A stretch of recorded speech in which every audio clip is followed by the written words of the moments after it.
Hello दोस्तों, मैं सिद्धार्थ उर्फ सिद्ध और आप देख रहे हैं सिद्धार्थ। आज की वीडियो में एक नहीं, कई हॉरर स्टोरी है।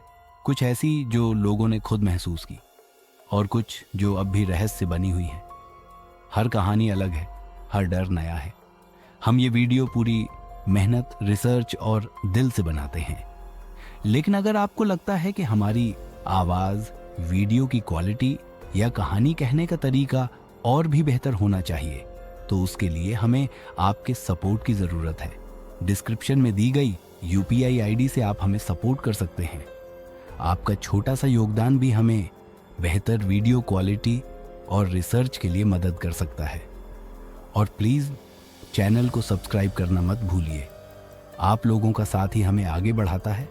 तो चलिए अब डर की दुनिया में कदम रखते हैं।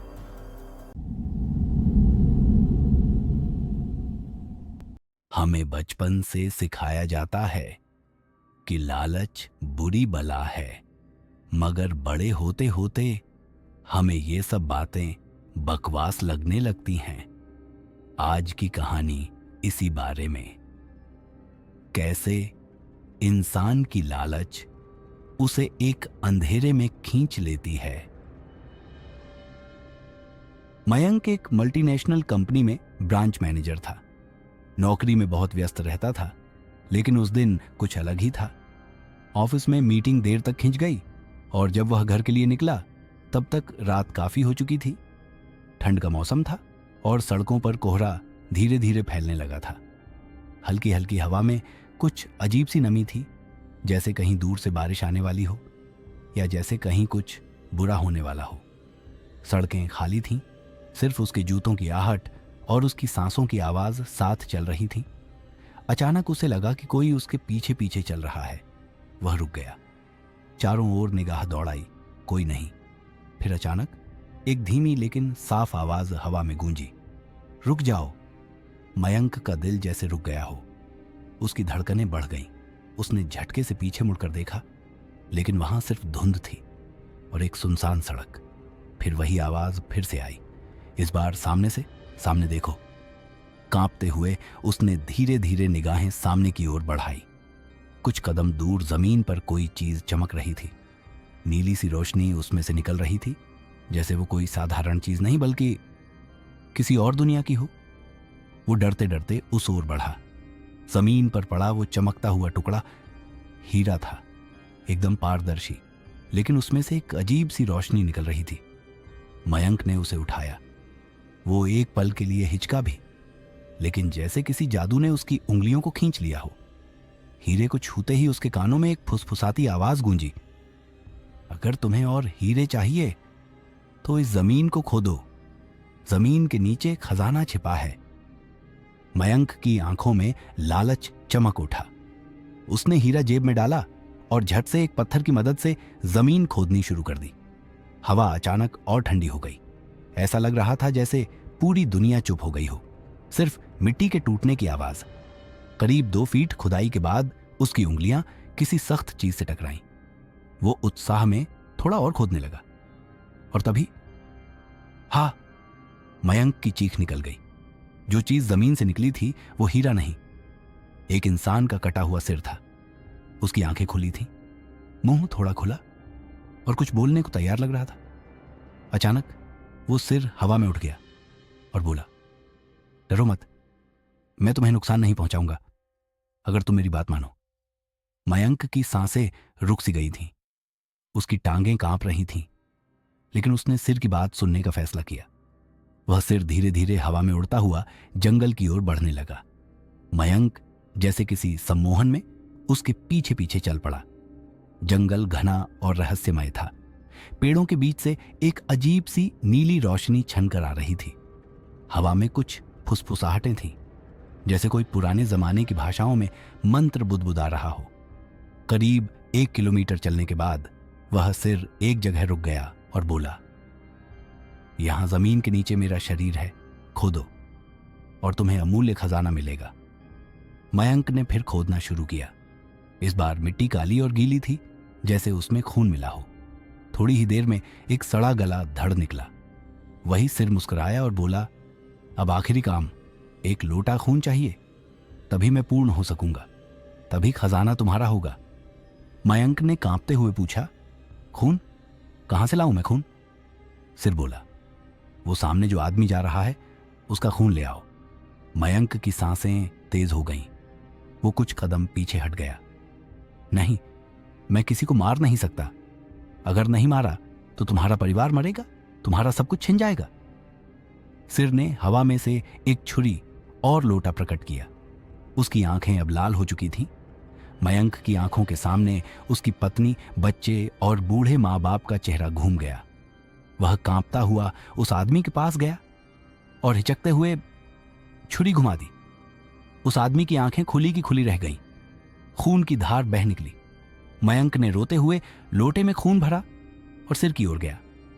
सिर ने कहा, मेरे शरीर पर यह खून डाल दो। जैसे ही मयंक ने खून डाला, सिर और धड़ एक भयानक तरीके से जुड़ने लगे। हड्डियों की आवाज, मांस के जुड़ने की चिपचिपाहट और एक रोंगटे खड़े कर देने वाली चीख। कुछ ही पलों में वह भूत शरीरधारी हो गया। वह हंसने लगा, एक खौफनाक हंसी, जैसे मौत ने आवाज ली हो। तुमने बहुत बड़ी गलती कर दी जो मुझे जिंदा कर दिया।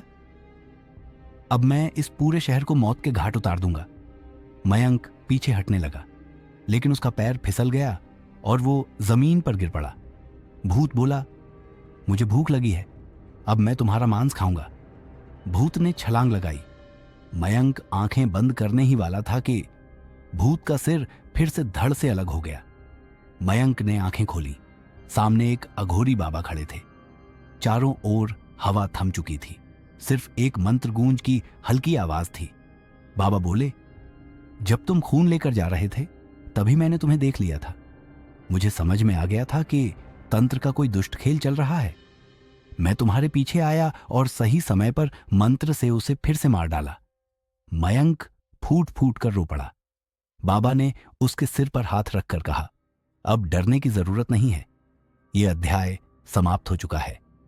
आज भी जब मयंक अकेले अंधेरे में होता है तो उसे वो रात याद आती है। वो चमकता हुआ हीरा, वो कटा हुआ सिर और वो मांस खाने वाला भूत। हर रात सोने से पहले उसकी रूह कांप जाती है। वो जान चुका है, हर चमकती चीज सोना नहीं होती। कभी कभी वो शैतान का फंदा होती है। चलिए अब बढ़ते हैं अपनी अगली कहानी की ओर। शादी हमारी जिंदगी का सबसे ज्यादा इंपॉर्टेंट टाइम होता है। ये सिर्फ दो इंसानों का नहीं, बल्कि दो नए परिवारों का मिलन होता है। मगर क्या हो अगर एक परिवार दूसरे परिवार से अपनी जिंदगी का एक बहुत डरावना राज छुपाए।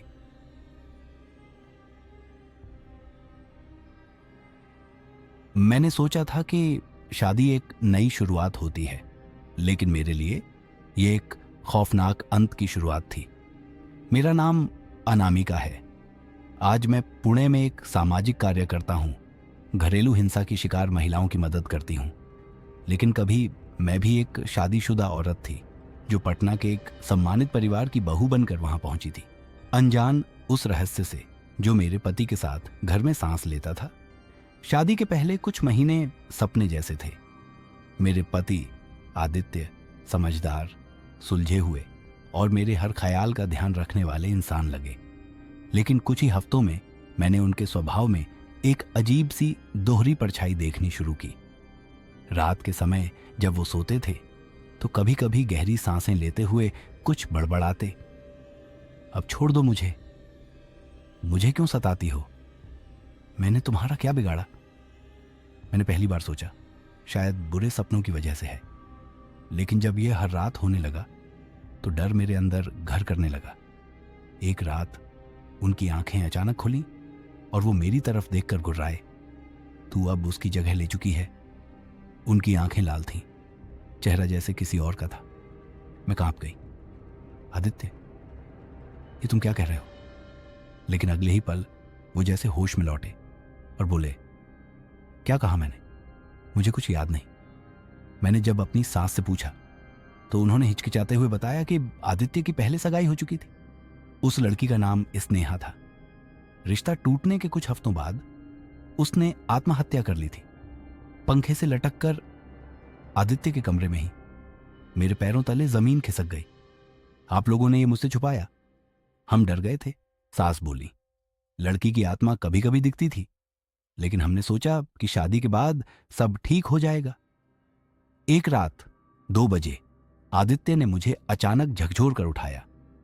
इस कमरे से अभी निकलो। उनकी आवाज में इंसानियत नहीं थी। मैं डर के मारे बाहर निकल आई और ड्राइंग रूम में बैठ गई, पर मेरी नींद नहीं आई। तभी मैंने कमरे से एक और आवाज सुनी, महिला की सिसकियां और आदित्य की दबी दबी चीखें। मैंने धीरे से कमरे की ओर देखा। पंखे से एक लड़की की लाश लटकी हुई थी। उसकी आंखें मुझसे टकराईं और आदित्य फर्श पर बैठे हुए कह रहे थे, स्नेहा, माफ कर दो, तुम जो चाहो मैं करूंगा। अचानक उस लाश ने गर्दन घुमाकर मेरी ओर देखा। मैं वहीं जमीन पर गिर पड़ी। मेरी चीख भी मेरे गले में ही घुट गई। मैंने अगले ही दिन मायके जाकर अपने माता पिता को सब बताया। वे मुझे एक सिद्ध साधु के पास लेकर गए। उन्होंने मेरी बात सुनी नहीं, बस आदित्य की तस्वीर देखी और बोले, उसके साथ जो आत्मा है वो कोई सामान्य आत्मा नहीं, वो क्रूर योगिनी है। वो आत्माएं जो अधूरी इच्छाओं और विश्वासघात के कारण अटक जाती हैं। उस आत्मा को सिर्फ बदला चाहिए और तुम अब उसकी अगली शिकार हो सकती हो। मैंने थरथराते हुए पूछा, क्या वो मुझे भी? साधु बोले, वो आत्मा तुमसे सब कुछ छीनना चाहती है, तुम्हारी नींद, तुम्हारी शांति, यहां तक कि तुम्हारा जीवन भी। मैंने उसी दिन तलाक के पेपर साइन कर दिए। वो परिवार मुझसे नाराज हुआ, मुझे दोषी ठहराया, लेकिन मैं जानती थी मैं एक लाश के नीचे नहीं मरना चाहती। आज भी जब अकेली रात में मुझे हवा की सरसराहट सुनाई देती है या कोई छाया कोने में दिखती है, तो मुझे लगता है शायद स्नेहा की आत्मा अब भी मुझे देख रही है। कभी कभी जब मैं नींद में होती हूं तो मुझे लगता है कोई मेरी छोटी खींच रहा है और वो आवाज फिर आती है, तू मेरी जगह कैसे ले सकती है। चलिए अब बढ़ते हैं अपनी अगली कहानी की ओर।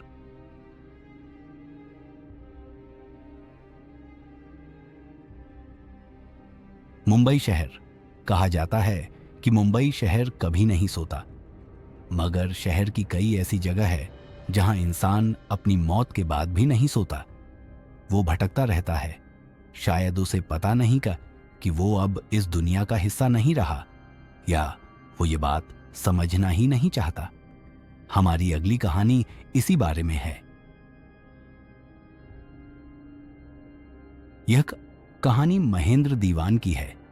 उत्तर प्रदेश के एक छोटे से शहर से ताल्लुक रखने वाले युवक की, जिसने बीए तक की पढ़ाई की थी।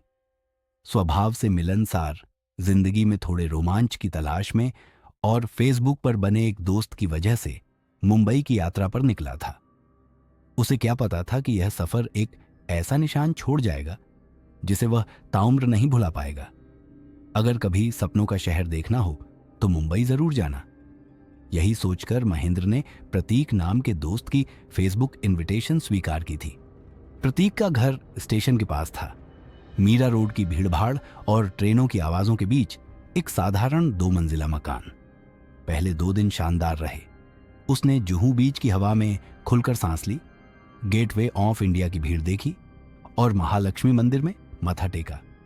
तीसरे दिन प्रतीक ने कहा, भाई अगर तू फ्री है तो पापा को दोपहर का खाना ऑफिस पहुंचा देना। ऑफिस पास ही है, रेल लाइन पार करके दूसरी तरफ। महेंद्र ने हामी भर दी। दोपहर करीब 12:45 का समय था। सूरज चमक रहा था, लेकिन हवा भारी और अजीब सी लग रही थी। महेंद्र ने टिफिन उठाया और स्टेशन से सटे ट्रैक के किनारे चलने लगा। उसने देखा, सामने दाईं ओर एक आदमी खड़ा था, खाकी रंग के कपड़े, एक हाथ में लकड़ी और दूसरा हाथ झुका हुआ जैसे कुछ उठा रहा हो। चेहरा नहीं दिख रहा था। महेंद्र ने सोचा शायद रेलवे कर्मचारी होगा और सिर हल्का सा हिला दिया। उसने भी सिर हिलाया, लेकिन फिर वो आदमी पटरी पर आगे आगे चलने लगा। हर कदम पर धप धप की आवाज गूंज रही थी, जैसे जूते में कुछ भारी हो। फिर वो मुड़ा, और उसकी चाल एकदम असमान हो गई, जैसे एक टांग घिसट रही हो। अब महेंद्र को पसीना आने लगा। जैसे ही महेंद्र ने तेज चलना शुरू किया, वो आदमी दौड़ पड़ा और अब उसने पास की जमीन से एक बड़ा पत्थर उठाया और हाथ में पकड़ी लकड़ी को ऊपर उठाया। उसी वक्त उसकी पीठ सामने आई और वो नजारा, उसकी पीठ से लहूलुहान मांस के लोथड़े लटक रहे थे। गाढ़ा खून उसके कपड़ों में से रिस रहा था। हवा में एक अजीब सी सड़ान भर गई थी। महेंद्र की सांसें रुकने लगी। तभी ट्रेन की तेज सीटी गूंजी और उस आदमी ने चीख मारी, मुझे छोड़ दो, मत धकेलो मुझे, ट्रेन आ रही है। वो जोर जोर से चिल्लाने लगा। पत्थर जमीन पर पटकने लगा और दोनों हाथों से सिर पीटने लगा। महेंद्र ने एक पल भी सोचे बिना टिफिन फेंका और नंगे पैर दौड़ पड़ा। रास्ते में चप्पल छूट गई, पैर से खून निकलने लगा, लेकिन जान बचानी थी। करीब 300 मीटर तक दौड़ते हुए जब वह हाईवे के पास पहुंचा, तब जाकर लोगों की भीड़ दिखी। वह थककर जमीन पर गिर पड़ा, रोते हुए बोला, वो आदमी, खून, भूत। लोग इकट्ठा हो गए और किसी ने उसकी जेब से फोन निकालकर प्रतीक को कॉल किया। प्रतीक टैक्सी में आया और महेंद्र को घर ले गया। शाम को प्रतीक के पापा ने उसे पानी दिया और पूछा, कहाँ देखा तुमने उसे? पटरी पार करते वक्त सामने एक खाकी कपड़े वाला। प्रतीक के पापा गहरी सांस लेकर बोले, वो हरिया था। उन्होंने बताया कि हरिया एक रेलवे कर्मचारी था, ट्रैक की मरम्मत करता था। एक दिन ट्रैक पर एक भैंस फंस गई थी। हरिया उसे निकालने दौड़ा, जान बचा भी ली, लेकिन जानवर ने उसे ही ट्रैक पर धकेल दिया और उसी वक्त ट्रेन आ गई। उसकी पीठ चीर दी गई, वो वहीं मर गया। तब से दोपहर और शाम को कुछ लोगों को वो दिखाई देता है। उसकी आत्मा अब भी भटकती है। उस रात महेंद्र को नींद नहीं आई। खिड़की के बाहर रेलवे ट्रैक दिखता था। करीब 1:30 पर उसने खिड़की से देखा, कोई खाकी कपड़े में ट्रैक पर बैठा था। फिर कुछ सेकंड बाद वो खड़ा हुआ और हवा में अचानक सीटी की आवाज गूंजी, जैसे ट्रेन आ रही हो, लेकिन ट्रेन कहीं नहीं थी। उसने देखा, वो व्यक्ति झुककर खुद को पटरी पर पटकने लगा। महेंद्र चीख पड़ा। अगले ही दिन महेंद्र ने फैसला किया, अब और नहीं। उसने अपना सामान पैक किया और ट्रेन से जाने की बजाय बस पकड़ी। बस की खिड़की से बाहर देखते हुए वह सोच रहा था, क्या हरिया सच में बुरा था, या वो सिर्फ लोगों को उस पीड़ा से बचाना चाहता था जो उसने खुद झेली थी। आज भी जब महेंद्र आंखें बंद करता है, उसे पटरी पर बैठा वो आदमी याद आता है। खाकी कपड़े, लहूलुहान पीठ और एक चीख, मुझे छोड़ दो।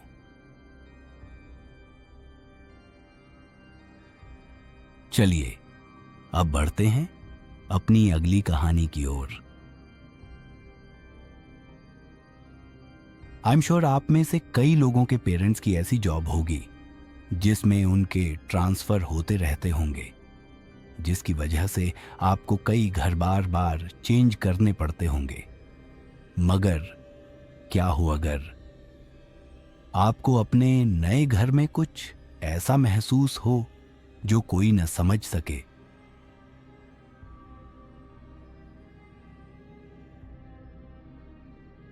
ये बात उन दिनों की है जब मैं 9वीं कक्षा में पढ़ता था।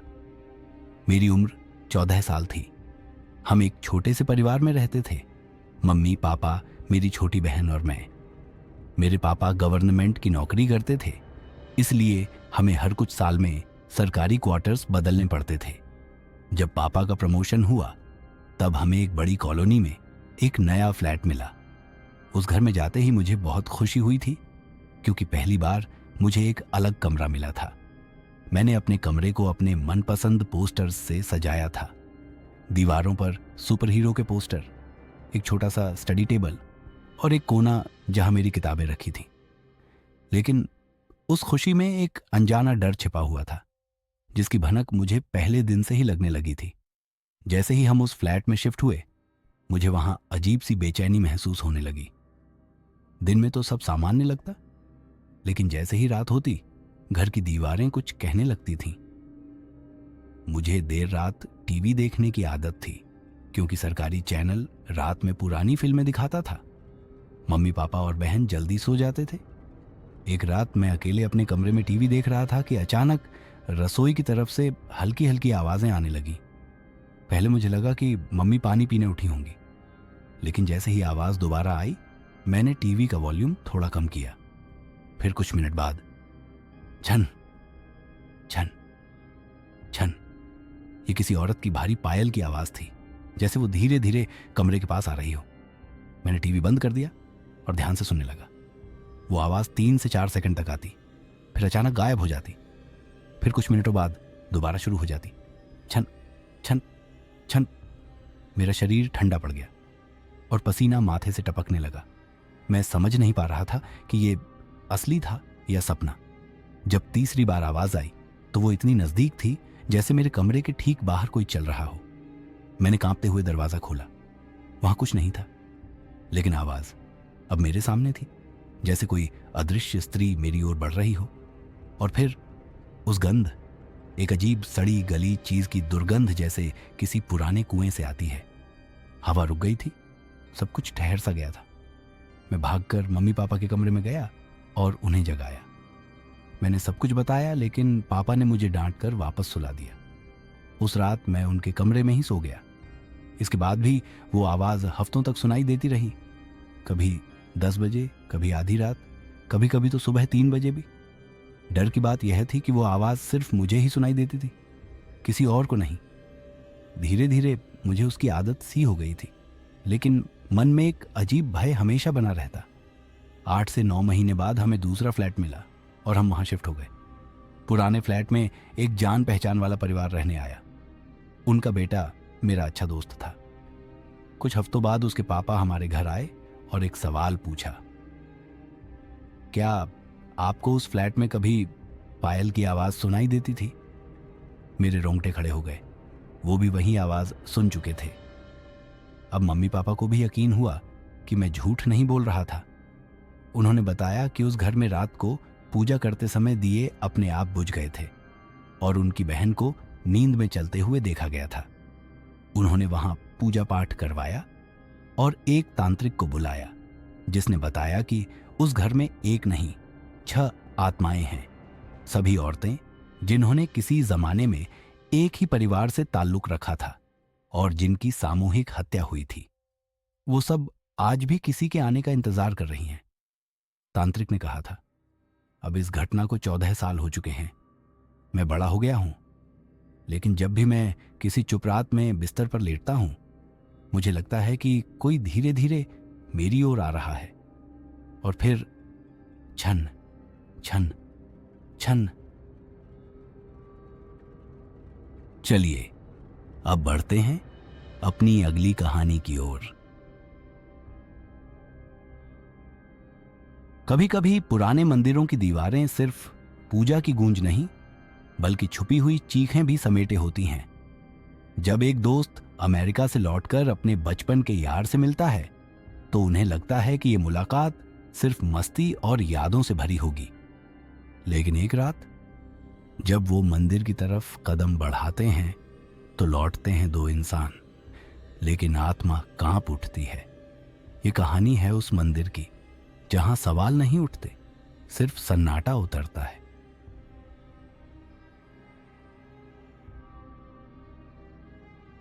आज मैं बहुत खुश हूं, क्योंकि पूरे 11 साल बाद मेरा बचपन का दोस्त शिवम अमेरिका से अपनी पढ़ाई पूरी करके वापस लौट रहा है।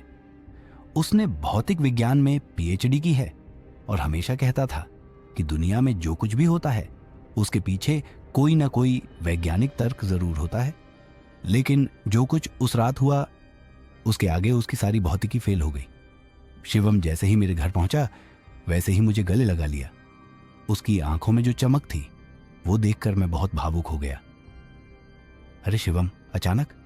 मैंने पूछा।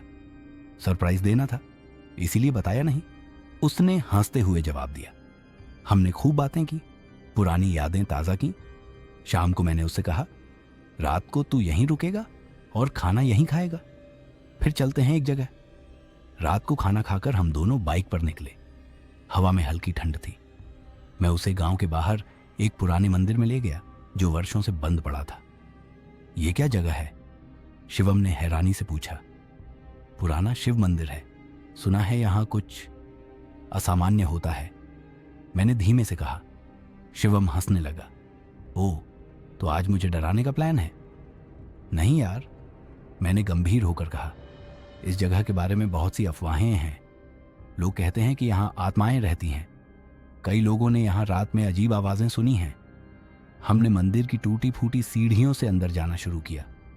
भीतर अजीब सी नमी और धूप बत्ती की गंध मिली जुली थी। दीवारों पर काई जमी हुई थी और छत से पानी टपक रहा था। जैसे ही हम अंदर पहुंचे, एक बूढ़ा पुजारी सामने आया। सफेद झक्क कपड़े, लाल टीका, पर चेहरा बेहद बुझा बुझा और आंखें जैसे खोखली हों। तुम यहां क्यों आए हो? उसने रुखे स्वर में पूछा। मैंने झिझकते हुए कहा, बस दर्शन करने आए थे। उसने हमारी तरफ गहराई से देखा और कहा, तो फिर आओ, मैं तुम्हें असली दर्शन करवाता हूं। वो हमें मंदिर के पिछले हिस्से में ले गया। एक छोटा सा कमरा जिसमें एक भारी भरकम दरवाजा था।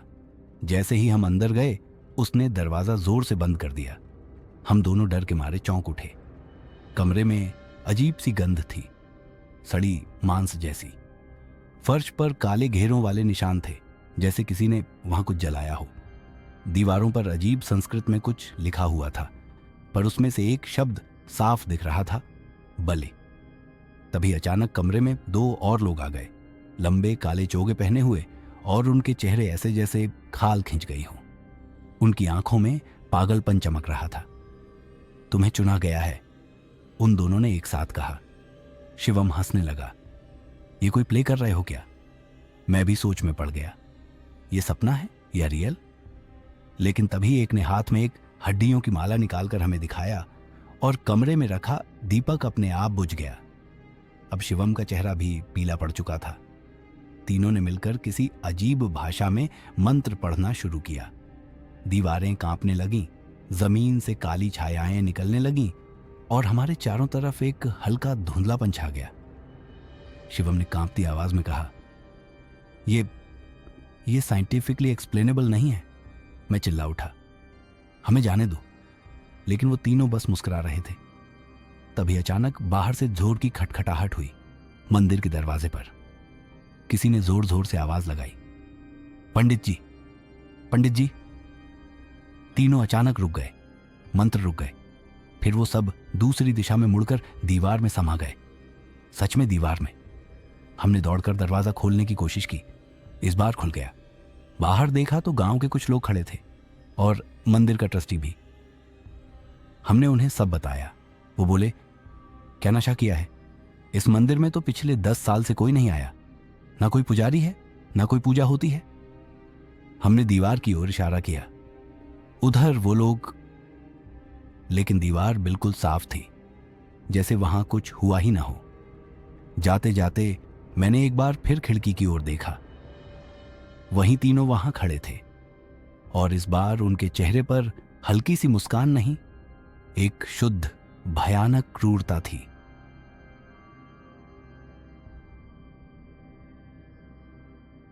चलिए अब बढ़ते हैं अपनी अगली कहानी की ओर।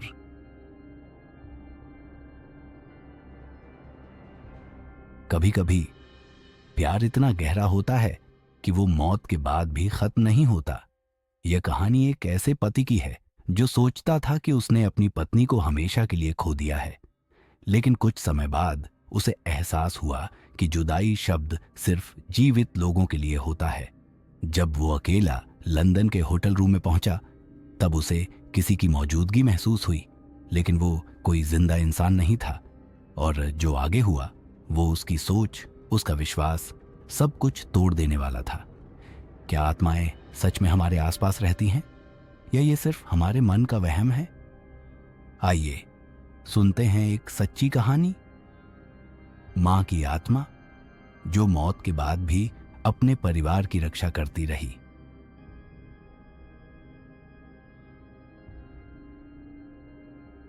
आत्मा और भूतों की दुनिया हमेशा से ही रहस्यमयी रही है। कुछ लोग इसे भ्रम मानते हैं और कुछ ऐसे होते हैं जिन्हें इनसे सामना होने के बाद पूरी जिंदगी का नजरिया बदल जाता है। ये कहानी लुधियाना के रहने वाले एक व्यापारी की है जिसका नाम विजय माथुर था।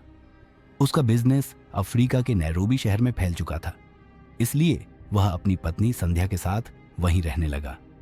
नैरोबी की जिंदगी तेज थी, लेकिन विजय और संध्या के बीच गहरा प्रेम था। दोनों हर शाम हाथों में हाथ डालकर शहर के एक पुराने पार्क में टहलने जाते। संध्या अक्सर कहती थी, अगर मैं तुमसे पहले चली गई तो वादा करो मुझे अच्छे से विदा करोगे, मेरी आत्मा को चैन तभी मिलेगा। विजय हंसकर कहता, तू रहेगी मेरे साथ ही, तुझे जाने ही कहां दूंगा।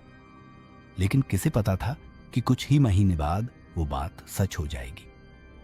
एक दिन संध्या अचानक पंजाब जाने के लिए निकली, अपनी बीमार मां से मिलने। वहां पहुंचते ही उसे जोर का दिल का दौरा पड़ा। आईसीयू में डॉक्टरों ने पूरी कोशिश की, लेकिन कुछ ही घंटों में संध्या दुनिया से विदा हो गई। मरने से ठीक पहले होश में आते आते उसने बहन के हाथ में कुछ कागज पकड़ा दिए, अपनी अंतिम क्रिया की विधि का विवरण, जिसमें एक विशेष अंगूठी को उसके साथ जलाने की बात थी। विजय टूट गया। वह अफ्रीका से भागा भागा पंजाब पहुंचा। सब कुछ संध्या की इच्छा के अनुसार किया। उसकी राख को संजोकर नैरोबी ले गया, जहां उन्होंने जिंदगी की शुरुआत की थी। कुछ महीने बीते ही थे कि विजय को भी लगातार बीमारियां घेरने लगी। शरीर कमजोर, मन खाली। डॉक्टरों ने उसे लंदन में जांच कराने की सलाह दी। लंदन में रिपोर्ट्स सामान्य आईं। डॉक्टर बोले, आपका शरीर तो ठीक है, शायद मानसिक थकावट है। विजय ने होटल में चेक इन किया। कमरा 1206, 12वीं मंजिल पर, साइलेंट कॉरिडोर में। उस रात जैसे ही उसने कमरे का दरवाजा खोला, एक ठंडी हवा का झोंका उसके चेहरे से टकराया। अंदर दाखिल होते ही लगा जैसे कमरे में कोई पहले से मौजूद है। बेड की ओर नजर गई, वहां संध्या बैठी थी, ठीक वैसे ही जैसे जीवित अवस्था में। वही गुलाबी साड़ी, वही बिंदी और वही मुस्कान। विजय के हाथ से सूटकेस छूट गया। संध्या, उसकी आवाज कांप रही थी। संध्या बोली, डरो मत, मैं तुम्हारे साथ हूं। तुमने मेरी हर इच्छा पूरी की, अंगूठी सब देखा मैंने, मैं बहुत शांति में हूं। फिर उसने धीरे से कहा, अब मैं कुछ दिन और रुकूंगी तुम्हारे साथ। विजय बेहोश होते होते बचा। अगले दिन से वो हर रात संध्या की उपस्थिति महसूस करने लगा। कभी खिड़की पर, कभी बगल की कुर्सी पर। वो सिर्फ दिखती ही नहीं थी, बल्कि उसके आसपास हवा में हल्की सी उसकी खुशबू भी रहती थी। शुरू में वो डरता रहा, लेकिन जल्द ही उसे उसकी आत्मा की उपस्थिति से एक गहरा सुकून मिलने लगा। कुछ महीने बाद उनका बेटा अंशुल, जो अमेरिका में पढ़ रहा था, एक हादसे का शिकार हुआ। रात के 12 बजे उसके अपार्टमेंट में शॉर्ट सर्किट से आग लग गई। अंशुल गहरी नींद में था, लेकिन तभी उसे ऐसा महसूस हुआ जैसे किसी ने जोर से झकझोरा हो। उसने आंखें खोली। आग पूरे कमरे में फैल चुकी थी। वो डर के मारे हिल भी नहीं पाया, लेकिन किसी अदृश्य ताकत ने उसे उठाया और आग के बीच से खींचकर बाहर तक पहुंचा दिया। बाद में जब वो अस्पताल में होश में आया तो बोला, मां, वो मां थी, मुझे बाहर खींचने वाली वही थी। विजय की आंखें भर आईं। उसे पता था संध्या की आत्मा ने अपने बेटे की जान बचाई थी। 5 साल बाद एक रात विजय अपने पुराने घर में बैठा संध्या की पुरानी डायरी पढ़ रहा था। तभी कमरा ठंडा हो गया और दीवार पर हल्की सी छाया उभरी। संध्या सामने थी, इस बार गंभीर चेहरा। अब मुझे जाना होगा विजय, मेरी आत्मा अब पूर्ण शांति चाहती है। विजय की आंखों से आंसू बह निकले। उसने धीरे से पूछा, क्या मैं तुम्हें एक आखिरी बार गले लगा सकता हूं? संध्या मुस्कुराई और उसके पास आई। विजय ने जैसे ही उसे गले लगाया, उसे फिर वही गर्माहट महसूस हुई, बिल्कुल जीवित इंसान जैसी।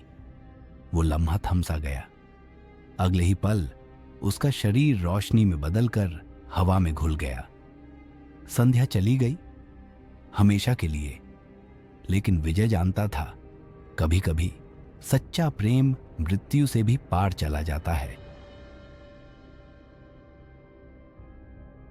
चलिए अब बढ़ते हैं अपनी अगली कहानी की ओर।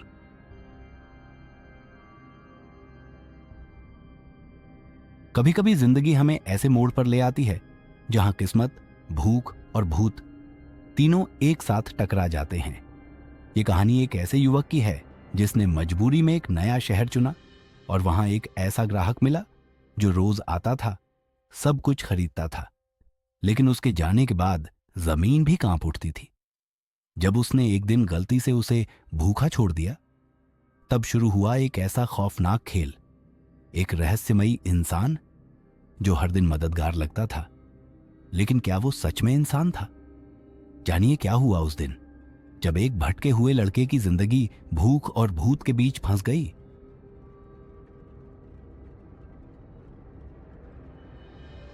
कुछ घटनाएं ऐसी होती हैं जो इंसान के दिल और दिमाग पर ऐसा असर छोड़ जाती हैं कि उम्र भर पीछा नहीं छोड़ती। ये कहानी भी कुछ ऐसी ही है, राजकोट की एक भटकती आत्मा की। ये बात है 5 साल पहले की। मैं जिग्नेश पटेल बड़ौदा के अलकापुरी इलाके में अपने माता पिता के साथ रहता था। पिताजी की मिठाई की दुकान थी, कड़क स्वभाव और बेहद अनुशासन प्रिय। माँ एक सीधी सादी गृहिणी थी। बचपन में कभी डर जैसी चीजों पर विश्वास नहीं किया। भूत प्रेत, आत्माएं, मुझे सब ढकोसला लगता था। लेकिन जब यह घटना मेरे साथ घटी, मेरी जिंदगी ही बदल गई। 12वीं में फेल हुआ और पिताजी का गुस्सा आसमान छू गया।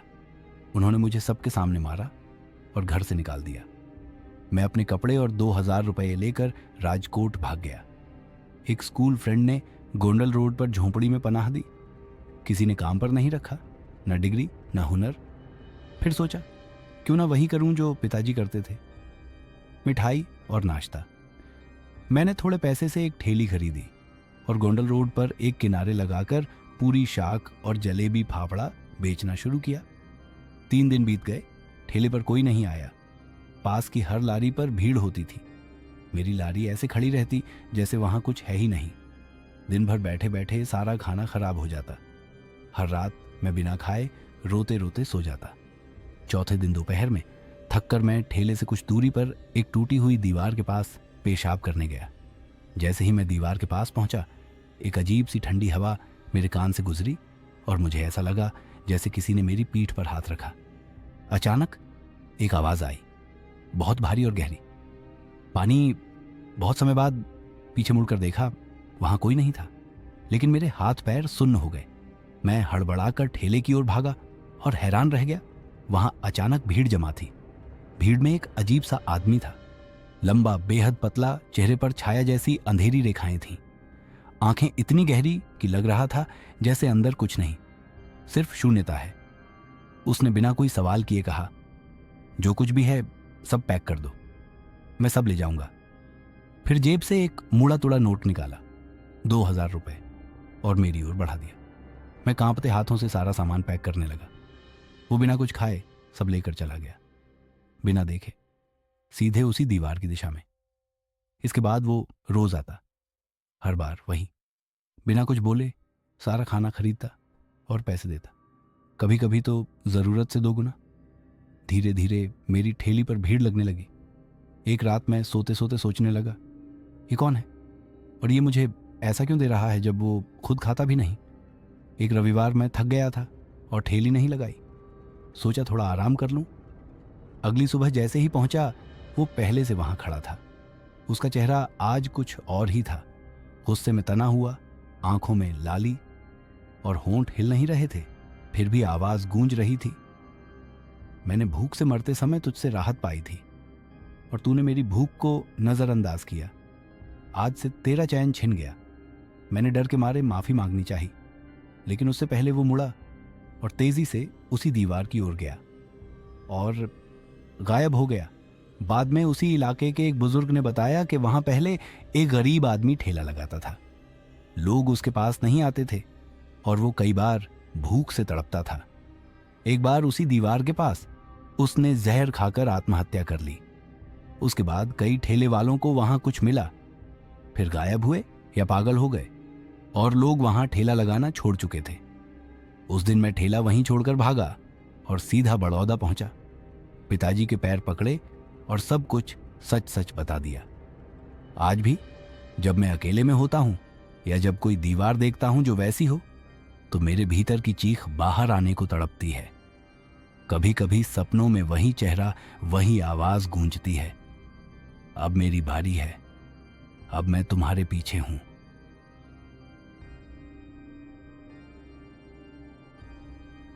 गाइस, अगर आपको हमारा ये वीडियो पसंद आया तो आई एम श्योर आपको हमारी कश्मीर हॉरर स्टोरीज की सीरीज ज़रूर पसंद आएगी। आप इस वीडियो पे क्लिक करके देख सकते हैं।